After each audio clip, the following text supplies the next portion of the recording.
You think you know the story of the Olympian gods, of Zeus, lord of the thunderbolt, of his brothers and sisters reigning from a shimmering peak.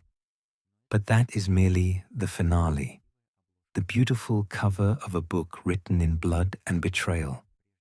Before order was established on Mount Olympus, fear ruled the universe.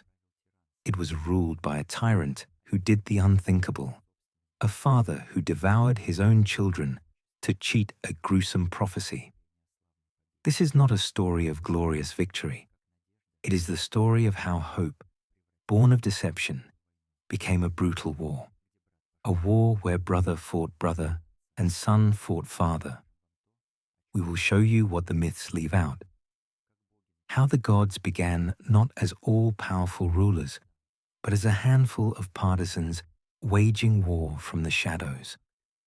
What secret and shameful pact the goddesses struck behind their brothers' backs, leaving them alone in the bloodiest battle. And how, in the decisive battle when all was on the line, their great leader was not merely defeated, he was broken, humiliated, and left for dead on the battlefield. Prepare yourself to learn how the age of gods truly began, not with triumph, but with a cry of despair, with a bloody family feud that nearly annihilated the world. And you will stay until the very end to see how a legend was born from the ashes of that crushing defeat. In time immemorial, when the very fabric of existence was young and pliable, the universe knew no harmony. It trembled under the heel of a cruel and relentless lord, a tyrant whose name was Cronus. His power, cold and absolute, stretched from his impregnable citadel on Mount Arthurus, and the pillars of this throne were his brothers and sisters, the mighty Titans, whose strength seemed unbreakable. It was an age of fear, an order built on suppression, a world where the very thought of defiance was sacrilege. But tyranny, however pervasive, always carries the seed of its own destruction. Cronus, the lord of time, was a slave to the future he desperately sought to prevent. Hanging over him like the sword of Damocles was the curse of his own father, Uranus, whom he had cast into the abyss of Tartarus. The prophecy foretold that his fate would be the same, to be overthrown and betrayed by his own offspring, his own flesh and blood. This fear had turned into obsession, into an icy paranoia that poisoned every moment of his eternal existence. And so, this nightmarish monarch found a monstrous solution. Every child born to his wife Rhea, he would snatch and devour, enclosing them in the impenetrable darkness of his own being, hoping to deceive fate. One by one, his children disappeared, never to see the light of the world that rightfully belonged to them.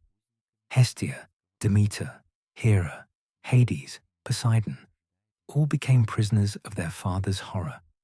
But despair breeds the greatest cunning. Rhea, her heart broken, in league with the very Mother Earth, Gaia, the essence of the earth itself, resolved to deceive. When her youngest son was born, she replaced the infant with a stone wrapped in swaddling clothes and gave it to the unsuspecting Cronus. The tyrant swallowed the stone, unaware of the ruse, and in that moment, a tiny, almost invisible spark of hope ignited in the universe. Far from his father's menacing gaze, in a secret cave on the island of Crete, protected by nymphs and the Curetes guards, grew the infant destined to change everything. His name was Zeus. The youngest but the bravest of Cronus's children, he absorbed wisdom and strength, preparing for the day he would challenge time itself. Years passed, and Zeus grew into a mighty god, his resolve harder than adamant. The time had come to act. He did not gather armies and storm Arthurus. His weapons were cunning and knowledge of his father's weaknesses. Under the guise of a cupbearer, he infiltrated the tyrant's halls and offered him a chalice with a special potion prepared by the wise Métis. Cronus, unaware of the threat from a mere attendant, drained the chalice and the potion took effect. He began to convulse, and from his insides, one by one, his devoured children reappeared. First the stone that had deceived him years ago, and then them, Poseidon, Hades, Hera, Demeter, and Hestia. Grown men, full of power and righteous anger, they saw their savior brother for the first time. In the ensuing chaos, while the Titans struggled to comprehend what had happened, Cronus's 6 children fled Othrys. Their path led them to the sea, where amidst the crashing waves and flashing lightning, they were met by nymphs from the retinue of the ocean lords. They showed the gods the way to the underwater halls, to Oceanus and Tethys, the ancient Titans who ruled all seas and maintained neutrality in the affairs of land. In their radiant palace, the fugitives found temporary refuge. The king and queen of the seas, bound by ancient laws of hospitality, granted the sisters, Hera, Demeter, and Hestia, complete protection and peace. But Cronus's sons could not remain there forever. Oceanus and Tethys were neutral, and harboring those who intended to wage war against the ruling monarch would mean upsetting this fragile balance. And so, the brothers made a decision. Hades, Poseidon, and Zeus bid farewell to their sisters, leaving them in the safety of the underwater realm. They emerged onto land, 3 gods against an entire universe, 3 rebels against their father and his mighty brothers. On that day, they swore they would not rest until Cronus's tyranny fell. Thus began the first great war, the War of Gods and Titans, known as the Titanomachy. It happened almost half a century ago by immortal reckoning, and we fought. At first, it was a war of shadows, not armies. Cronus could not be everywhere at once, defending every possession. That was our only opportunity. I trained my brothers as I myself had been trained, in secrecy and hardship. And they were different. Hades, the eldest, proved a cautious and calculating warrior. He moved silently, like inevitability itself, and his single strike was always the last for his enemy. He did not waste energy, waiting for the perfect moment for a deadly thrust. Poseidon was his complete opposite. His fury was like a storm, his attacks an unending series of crushing waves that knocked down and swept away. He was a force of nature that could not be contained. I, Zeus, was between them, the strategy that directed their might. The Titans were strong, incredibly strong, but their main advantage was experience. They knew this world because they had created it. They controlled its elements almost effortlessly, while we had to concentrate all our will. Where we required the strain of all our strength, they needed only a flick of the wrist. In direct confrontations, this was felt most keenly. We avoided them when we could, but battles occurred. We stood our ground, but we were already wise enough to know when to flee to fight another day. And slowly, oh so agonizingly slowly, we began to gain strength. The thing is, nobody loved Cronus. They feared him, obeyed him, but did not love him. All we had to do was show the others that his chains could be broken, show that the tyrant could be challenged, and they began to come to us. The Oceanids, whose fathers maintained neutrality, secretly sent their daughters, my loyal Curetes, who guarded me in infancy, Satyrs, Oreds, and even the mighty Styx, goddess of unbreakable oath, brought us her children, whose names were weapons in themselves. Kratos, the embodiment of strength. Bia, the personification of power, Zelos, the spirit of rivalry, and Nike, victory itself. Other descendants of the Eternal came too, even giants, the Gigantes, whom we rallied to battle with words that my mentor, Grandmother Gaia, put into my mouth. We gathered them in secret places, hiding our true strength until we were ready. Years were spent in these skirmishes.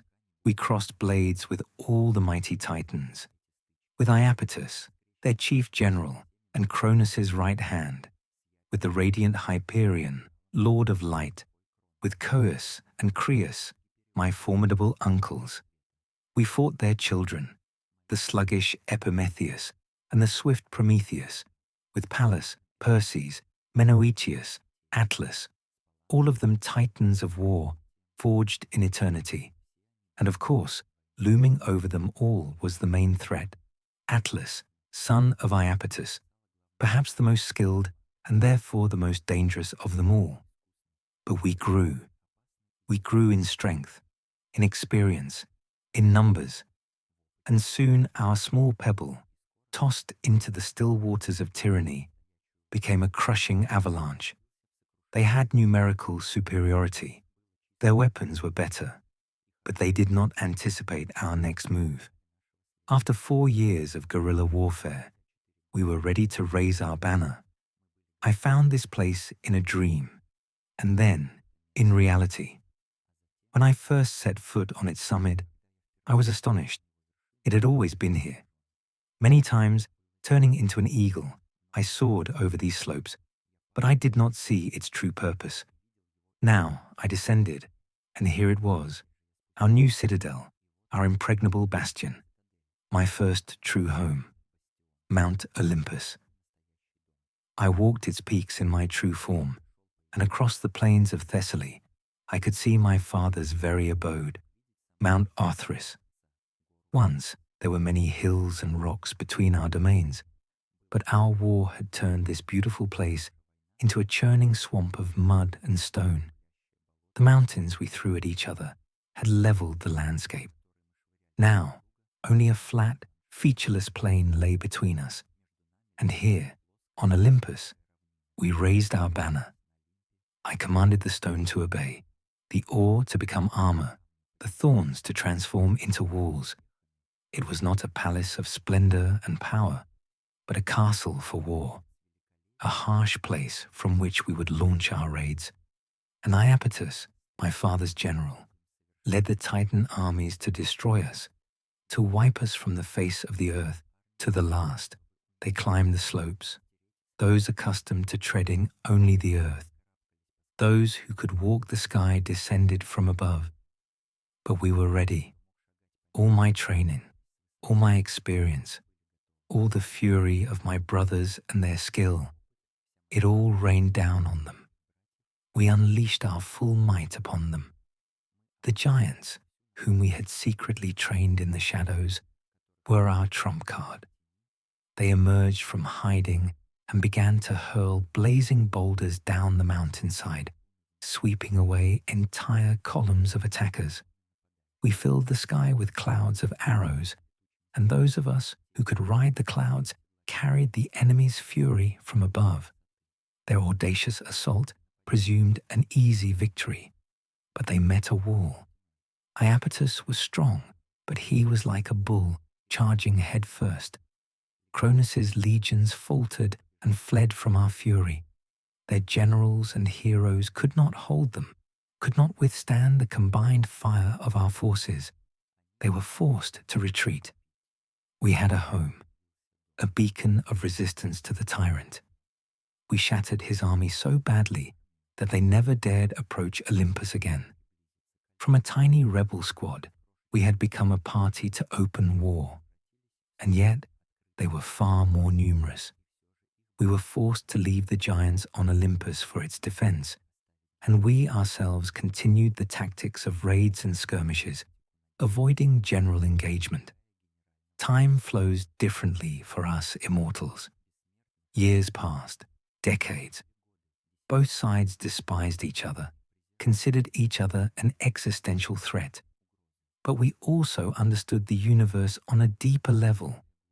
Both sides turned to omens and prophecies, trying to guess the opportune moment to strike.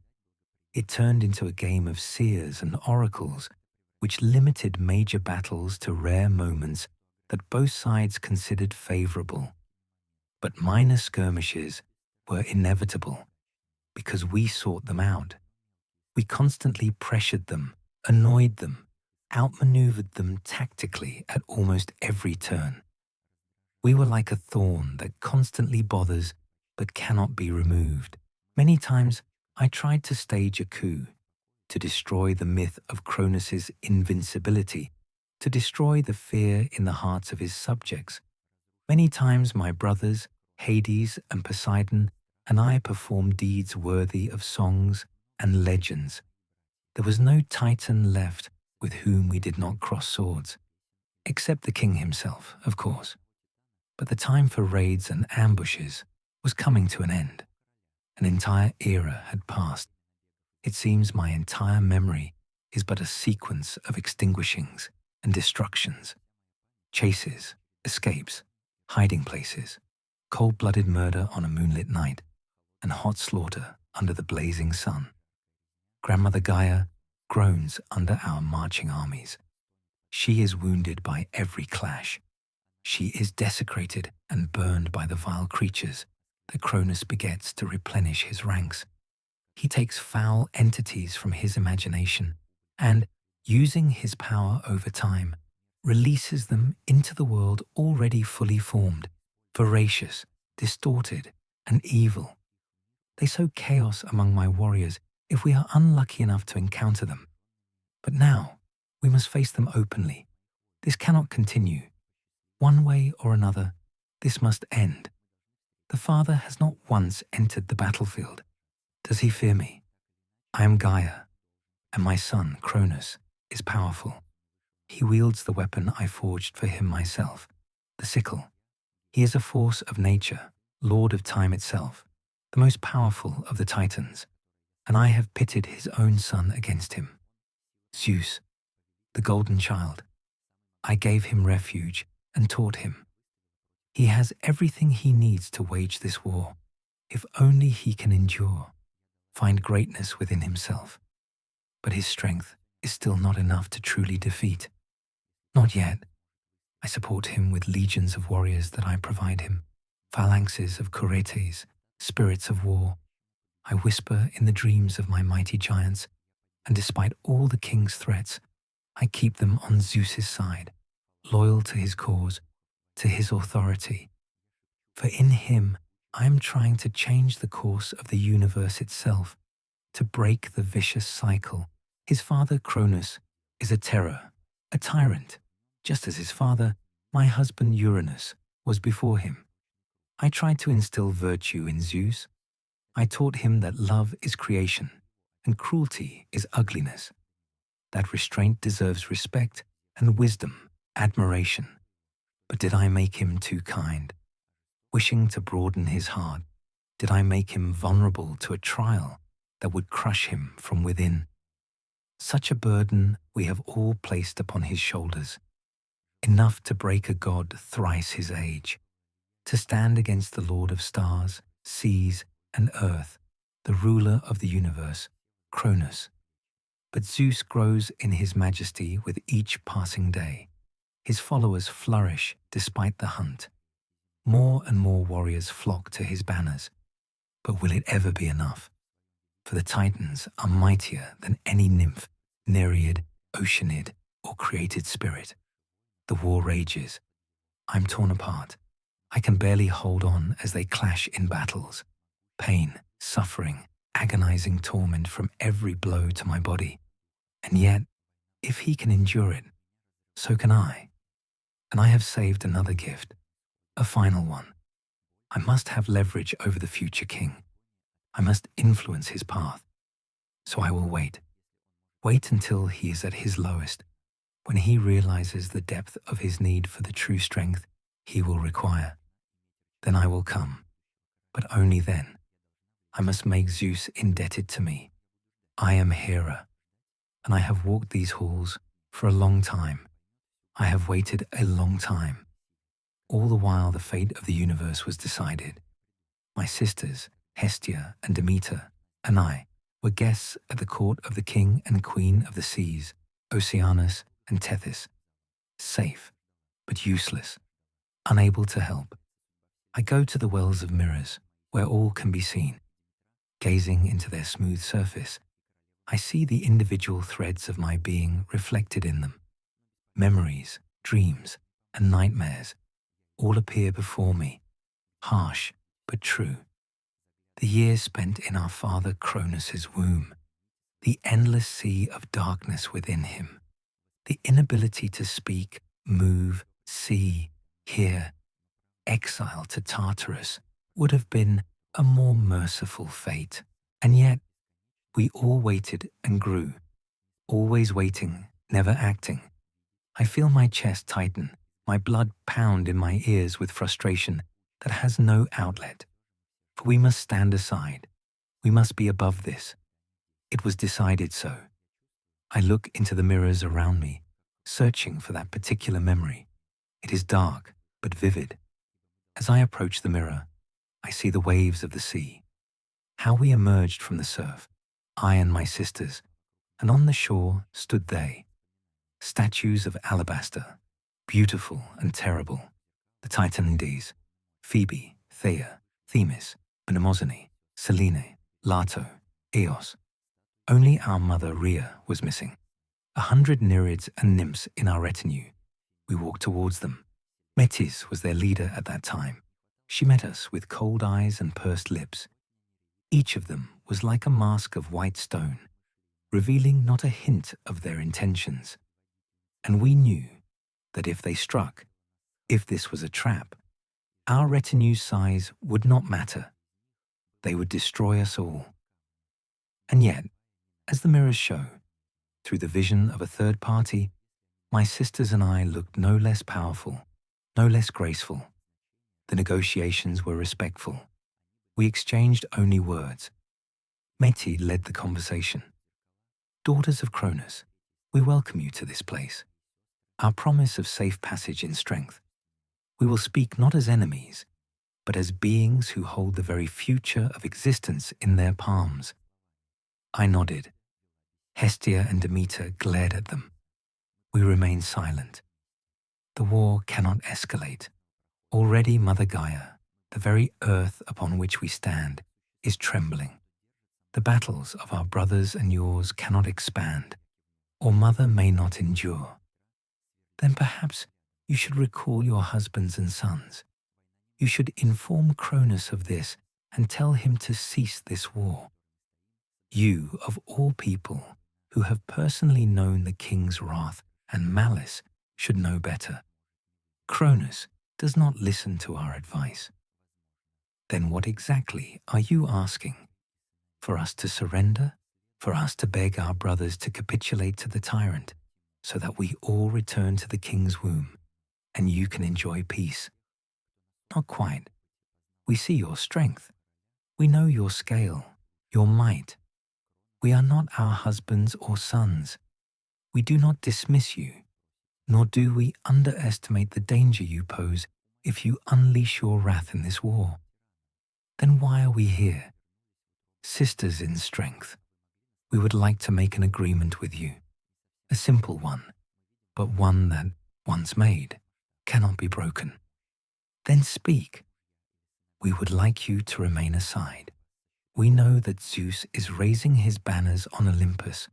We know that he will escalate the war to a new level of brutality, savagery, open combat. And we know of your pact with them, with your brothers. Do not deny it. There are oceanids of both loyalties in the court of the king and queen of the seas. We know. And yet, we ask you to hold your hand. Do not interfere. Do not enter the battlefield. And what, perhaps, will convince us to do so? To leave our brothers in their battle, in our war for survival, which is as much ours as theirs. Our offer is quite simple. If the three of you keep your hands to yourselves, then the 8 of us will keep ours. We, the Titanides, will not participate in the war if you do not. We said we would consider the offer. We will consider this pact in effect until we hear of your interference. Do not do it for us. Do not do it for yourselves. Do it for Mother. Do it for Gaia. The meeting was over. The Titanides turned into streams of light and vanished, and we returned to the sea. The next memory, I do not wish to see. I recoil from the mirror. The look in his eyes when I told him, betrayal.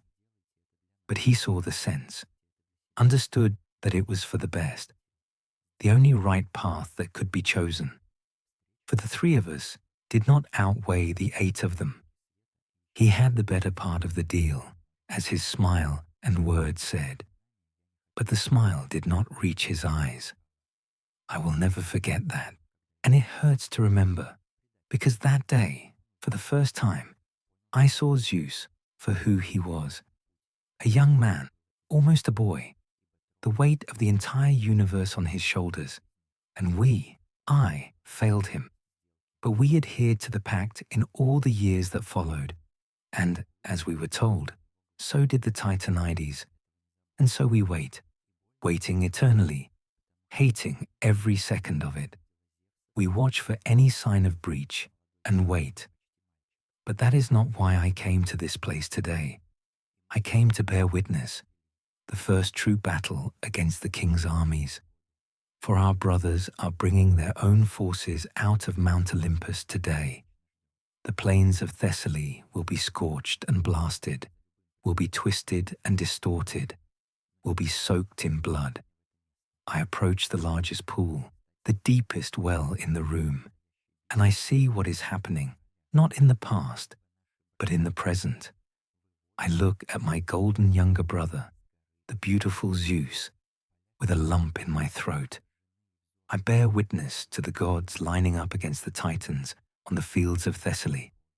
I am Cronus, my rebellious offspring, those called Olympians. How it chafes me to have to face you in battle. My youngest, Zeus, the strongest.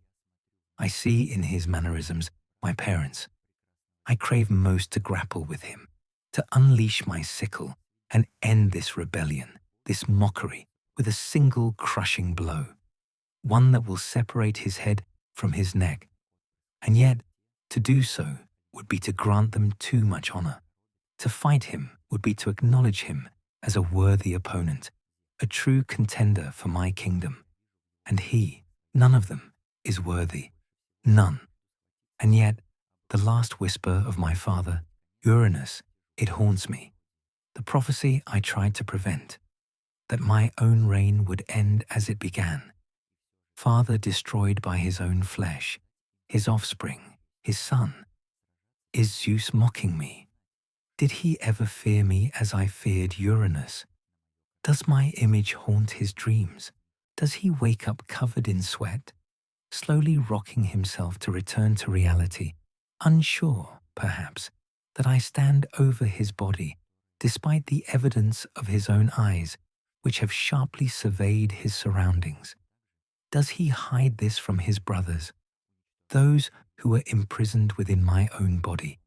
Do they all tremble, planning to attack my people, my possessions, my forces? My brothers are strong, but they are blunt instruments. My son Iapetus, he runs circles around him. But to replace Iapetus now would be foolishness. It would be an admission that he is no match for the boy. And in that case, I would either have to take command directly or immediately abdicate my throne. I would dispose of my dull but warlike brother Iapetus, but no opportunity has presented itself yet. I watch my dwindling court like a hawk. My own wife, my Rhea, she was the first. My queen betrayed me. Others followed, despite chaining her as a warning to all who dare turn their backs on my hand, on my dominion. At first, few. Some lost in their rage, minor names, oceanids, nymphs who swore allegiance to my creatures. but with each passing year, my control weakens. Metis I keep by my side as an oracle. The rest are useless. Only we, the male titans, can win this fight. Zeus strikes at my very core, at my royal dignity, at my reign. Oh, how I wish to put him to the test, to take all my sons at once, to bring them to their knees, to extract from them what is due, their full and unconditional submission to my splendor. For I am their parent, I am their lord, I am the king of heaven, seas, and earth. I am destined to rule.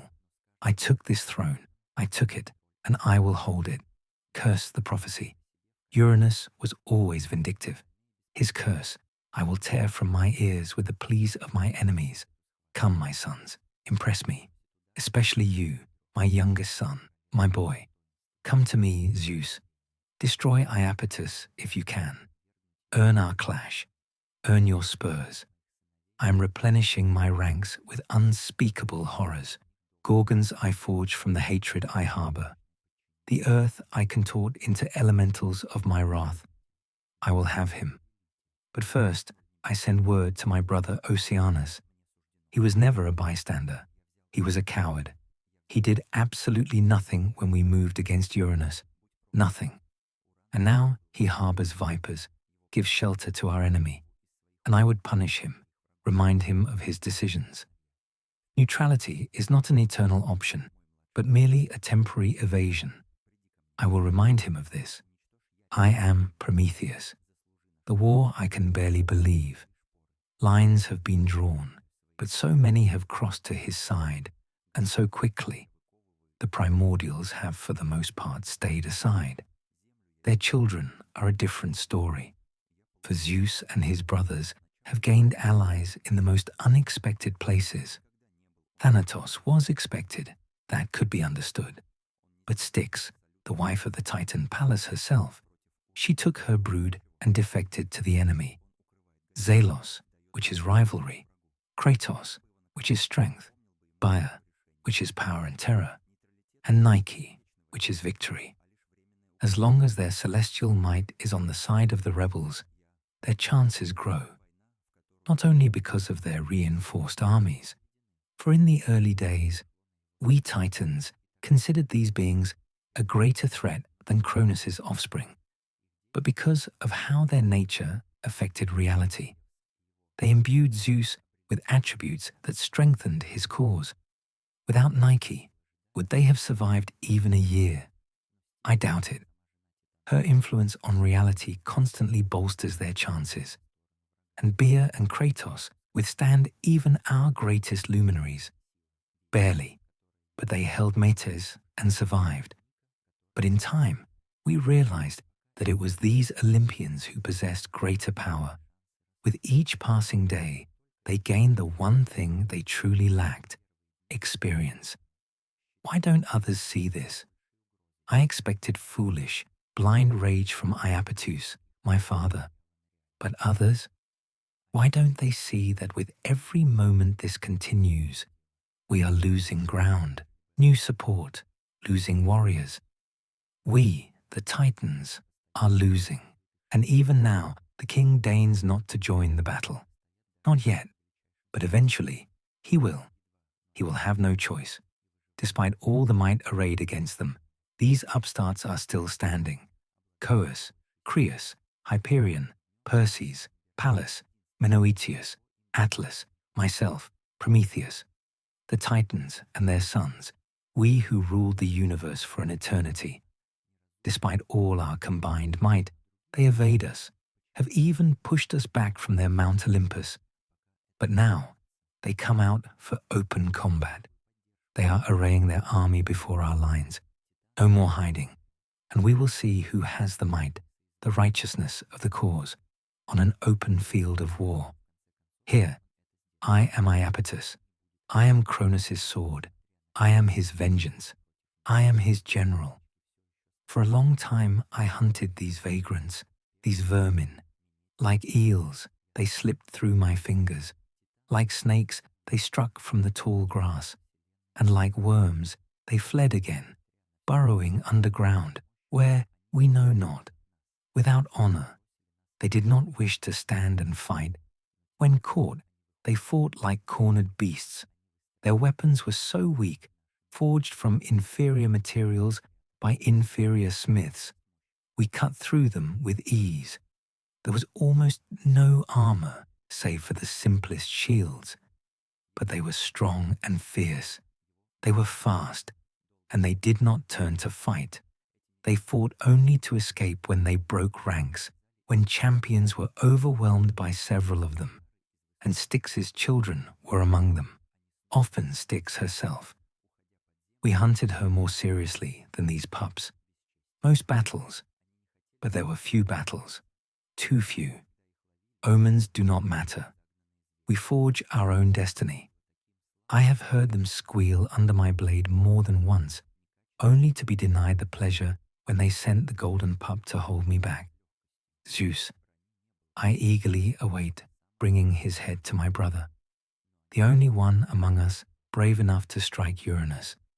Cronus, he is the true and only king. He is the killer of tyrants. And Zeus has not just deceived me, I admit it. He has a bottomless pit of low cunning. I underestimated him in the early years, thinking each encounter would be their last. But somehow, not only did they survive, but like lesser creatures amidst the chaos, they prospered. I underestimated him again on Olympus, a miss and a shame that I have not yet washed away. I trusted in the strength of my men. Now we have those who will not run, who revel in the slaughter, the king's creatures. We are more prepared now than when we began, and yet he remains slippery, all of them. Poseidon is the easiest to provoke. I almost had him. Hades, for that matter, is more cautious than any of them, perhaps deadlier. But as always, it all comes down to the golden child. How I despise him, Zeus. Whenever we catch him, he retreats with his scum under the shadow of his citadel, where his giants can rain boulders upon us. He was well trained, but ultimately, unlike little Zeus, I only need to be lucky once, just once. And today, the omens are fulfilled. The order has been given. Cronus loosens me from the tight leash, and the pup emerges from the shadow of his mountain, arraying for war. The sky darkens, and as they emerge, my brothers and great allies ride in chariots to distinguish themselves, so they can hurry to where they are needed in the ranks. They array for war in patterns that will be repeated for centuries to come. They divide into three forces. Patient Hades commands the forces on the left flank. Fiery Poseidon is given the right flank. Beloved Zeus takes the reins and rides his chariot into the center, attempting to cover their weaknesses. Hades is supported by the mighty Kratos. Poseidon has Gaia. The center is supported by Zeus and Nike, but Styx and Thanatos remain in reserve. Before my brothers, their phalanxes of Oceanids, Oreads, Nymphs, and Nereids. Like an army of light, they shine brightly even under the darkening gloom. The enemy could not be more different. Many of the same creatures, minor gods, spirits, and nymphs in abundance, stand in their ranks.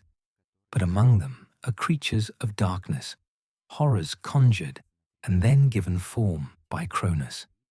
And the Titans also ride in chariots, but they are more numerous and more majestic.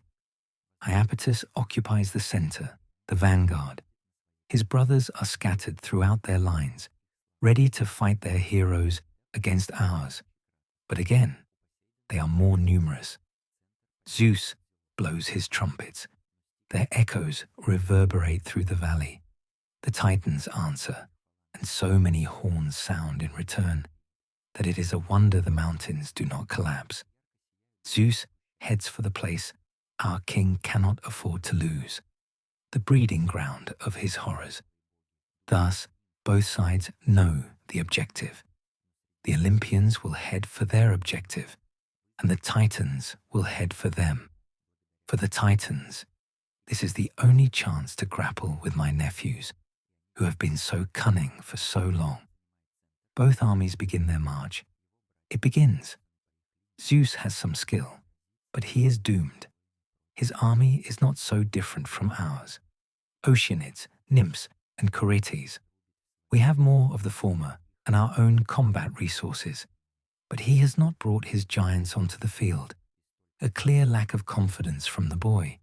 He keeps them in the rear to secure base, but without them, he loses in strength. But does he realize how much? How the years of minor victories have filled him with arrogance? Victory. But he and his brothers press forward. Blocks of our forces march towards each other, but the tension is too great. Years of grievances, disappointments, hatred, and without a command from either Zeus or myself, both our armies break into a furious charge. We, the creatures of might, exchange abilities as the distance between us closes. My brother Hyperion unleashes all his heat upon the clouds, burning them so that he may illuminate their forces with his light, attempting to dehydrate the nymphs and oceanids, to scorch the creatures of plants and wood. But Thanatos and Styx counterattack. They are mighty children of night and darkness. They summon shadowy tentacles that reach into the heavens, and everything plunges into near total darkness once more. The advantage here lies with the lesser force. So what? Our business is the hammer, the sword, and the spear. We rush towards them. To my sons, I have given command of the flanks. Mighty Atlas faces Kratos and Hades. He commands our right flank. His men attack, as do Hades' men. But the reserves and main players are not so hasty. Both sides on this flank are controlled. Their heroes stare at each other across the battlefield. Poseidon's blocks charge forward with enthusiasm and crash into our troops. His initial thrust is strong. Our side seems to falter, but it is a ruse. Menoetius leads this front. He is playing with the mighty pup. The golden hound occupies the center, so I am there. My charioteers are the twins, Prometheus and Epimetheus. They will bring me to Zeus if a gap opens. I cannot stop my brothers in their attempt to reach the boy. Coeus, Creus, Hyperion, all are present, but they will walk the clouds, striking where and when they wish. So I send Pallas and Perses to aid Menoetius. Astrea and the rest I give to Atlas. We are outnumbered, but today it will tell. In the center, we also attack. A cloud of dust rises from the charge of each army. Fire, light, winds, and hills fly from one side to another. The slaughter is great even before the armies meet. The plains of Thessaly are torn asunder. Mother Gaia screams. The thunderclouds above are filled with combatants. The gods of the sky, the winds tear each other apart, falling as they are bloodied and broken. Thanatos walks in darkness, and we see him fighting Hyperion. Their clash resounds below. They strike with the speed of lightning, with the force of a vortex. But it is on the fields that it will be decided. The initial encounter is a deeply satisfying spectacle, for the king's creatures break through their ranks like storms through thin sails. The screen of satyrs is thrown back or simply crushed. The Curetes, minor gods, phalanxes crack. Spears are broken, unable to penetrate the hides of Cronus's horrors. The shield wall is crushed and dispersed, and Prometheus whips my chariot's reins.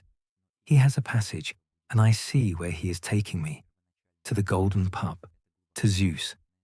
I cannot tear my gaze from the center. Iapetus is coming. I shift my gaze to my dark brother, to Hades, commander of our left flank. Aegeus stands before our forces and unleashes the east winds upon them. They practically stand still, bracing, unable to counterattack. And then they strike. Astraeus leads them. He is the tip of the wedge. Spirits of warriors, minor gods, oceanids, and nymphs loyal to Cronus gather behind him, fanning out, but with no less force in their attack. The winds push them forward and into our ranks. They almost knock them off their feet. But the wind stops, for Kratos breaks through the earth. He takes Aegeus into his hands and tries to break him in a grapple. But Atlas comes to his aid, and though Aegeus loses consciousness, he is not destroyed, for Kratos throws him as Atlas rushes closer. Astraeus takes many lives. His sword is sharp, his reactions even sharper. Many of our men lose limbs, heads, insides as he cuts his way forward. The line falters but holds, and a cry of joy rings out as my nephew's chariot arrives, and Hades leaps from it in the path of Astraeus. They go at each other and immediately exchange blows.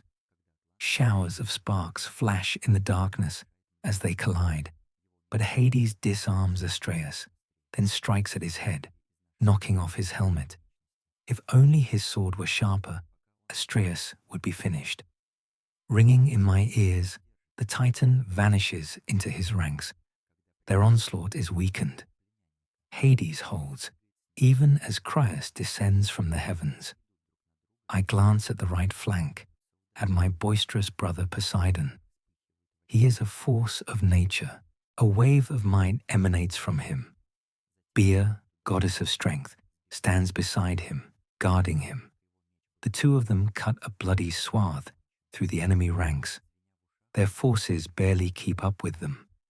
The king's men seem broken, but all is not as it seems.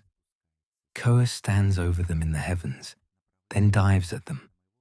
But his strength is not alone, for it has also taken the field. It is their mother. It is Styx. Her black figure intercepts Cronus, and they exchange blows. The heavens bleed black onto those below. But Poseidon is not safe. He has gotten himself dislodged, damn him. He is cutting through a web of his own making. For Menœtius leads his guard into battle with Pallas and Perses. They are not attacking Poseidon. They are cutting down the lesser gods, pushing the men at his sides aside. Then Menœtius strikes. He stands before Poseidon and engages him in a one-on-one battle. Poseidon attacks, but Menœtius hurls a spear at him, unbalancing him. The spear pierces Poseidon's flank, who does not even flinch as it breaks. But Menœtius is already throwing another at him before he can take another step, and Poseidon's charge is completely weakened. It is at this moment that Gaia is attacked from both sides by Pallas and Perses. They both engage with short-bladed swords and shields. She breaks their shields with ease if she hits them, but neither allows it, and several cuts are made, and Gaia is forced to dodge and counter, and she is pushed further away from Poseidon. It is then that the trap snaps shut, and Cronus's monsters crash into the ranks behind Poseidon. Now he is alone in the sea of Titans, and Menœtius laughs, beckoning him further. If my nephew takes half a dozen more steps towards Menœtius, he will die. The center explodes as Zeus's forces are scattered like rags. Their guard and armored soldiers are no match for the beasts we have pitted against them. My chariot is still far from him. I see what is happening. Zeus's chariots are carrying him into the thick of battle, heading straight for where his line is collapsing. You, the most powerful of Cronus's beasts, is his target. The Chimera, the Gorgon. She can eat 100 bulls in a day. None have feasted anonymously. But here comes Zeus.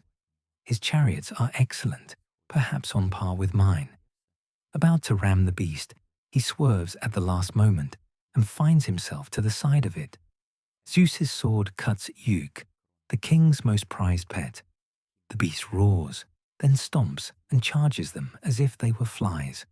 And Zeus, the young pup, throws javelins at the monster. Wooden shafts, sharpened to a point. No shining weapons of might, like his. But his eye is keen, his aim true, and he pierces you in both eyes. It roars back into the ranks of us Titans in fury, stumbling. As it roars in agony, being blinded, Zeus leaps from his chariot and beheads it with his sword, and their ranks cheer his victory. I come to silence them. I lash my charioteers, Prometheus and Epimetheus, to convey the pain to my own horses. They run even faster. Zeus notices my approach and raises his hands in challenge. The side blades of my chariot cut down a dozen of those between us. Limbs and blood fly through the air as we drive past them. But I also order my giants to slow down and dismount to meet him, man to man.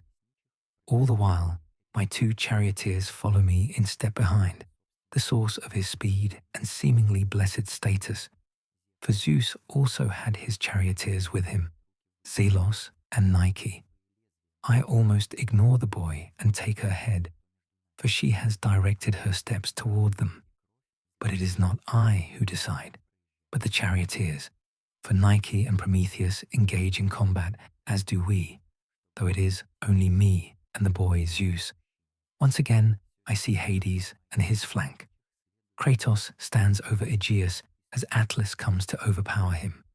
Both gods of strength and might, they engage in a grapple and wrestle, exchanging blows with fists, elbows, and holes designed to break bones, tear tendons. But despite Kratos' might, Atlas is stronger, and soon the son of Styx is forced to retreat. A cloud of dust gets into Atlas's eyes, but Kratos knows he must survive and hastily retreats.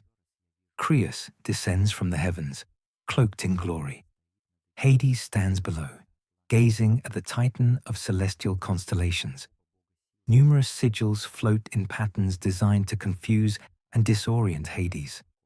He is mesmerized for a moment, but that is enough. Cronus strikes like an eagle.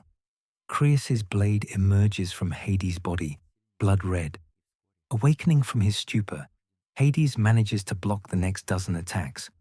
Cronus's spear strikes again and again, forcing Hades to retreat. All Cronus awaits is one opening, one mistake, and it occurs, for Hades retreats and falls upon a stone. And as he falls from his feet, Cronus strikes. His spear is caught in midair as Kratos bursts from the earth again, this time to save my nephew. Kratos hurls it back at its owner, then turns and takes Hades under his arm, carrying him to safety. And our left flank is in full retreat. The right flank, it is in grave danger. But for the first time in his life, Poseidon does not let his fury overcome him. He sees Menœtius and his ruse. While Pallas and Perses inflict 100 minor cuts on Bia, Poseidon sees that his forces are doomed, for they have gone too far, advanced too far, and Cronus's creatures are about to cut them off. Poseidon meets Menœtius' gaze, then turns and charges into battle behind the Titan. He whose ruse has been foiled laughs with joy at the sight of the Olympians' disarray. Poseidon charges back and interrupts the 2-on-1 battle against Bia. Now the two of them are forced to cut their way through the Titan army to return to our side. If not for more than 20 Oceanids who threw themselves between him and Menœtius, he would be dead. The losses are unspeakable. The flower of his forces lies dead on the field. Poseidon now carries Bia, for she has lost so much blood in his defense, and they rush from battle with what little remains of the right flank. Everything depends on Zeus. Prometheus and Nike exchange javelins, then swords. Epimetheus is broken by Zelos. He thinks, unable to break away from decisions he could have made. An Olympic ally takes the cups of blood from him, leaving scars that will last a long time. But Zeus, he does not wait. Full of confidence, full of vigor, puffed up by his victory on Olympus, he feels equal to me, and he attacks. He moves so fast that no one but me could see him, bending as he approaches. He is strong, but I smirk beneath my high helmet as I simply walk to meet him. At the last moment, I quicken my pace and show him how little match he is for me. Long before he reaches his apex, I am already there. My spear flies.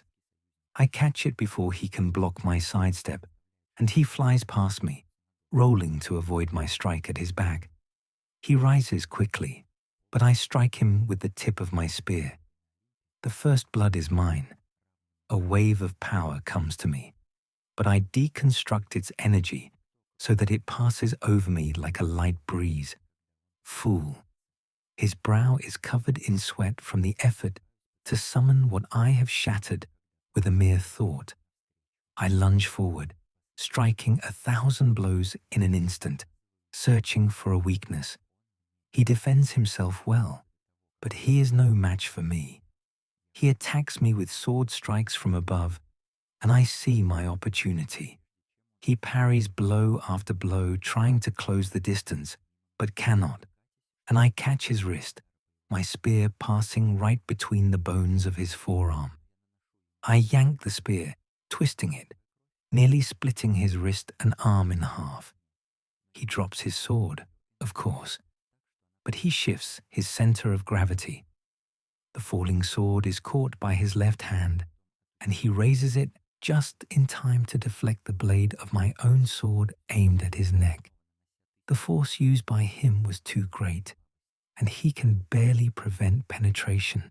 His weapon shatters as mine strikes it, and the blade sinks into his neck from the side, then emerges. He strains and is covered in golden light as his aura flickers, and his neck heals quickly, but not completely. His arm is still in tatters. I smile again, ready to deliver the final blow. But dust clouds my eyes, and in the second it takes me to blink. His charioteer Zeus, the victor over Epimetheus, flies in. My eyes clear, and I see Nike leap aboard and drag her lord. Little Zeus lies slumped in the back of the chariot, heading back toward his mountain fortress. Damn it, I roar and throw my spear. It hits his chariot just in the rear. It will not kill him, but I will not see him in battle for many moons.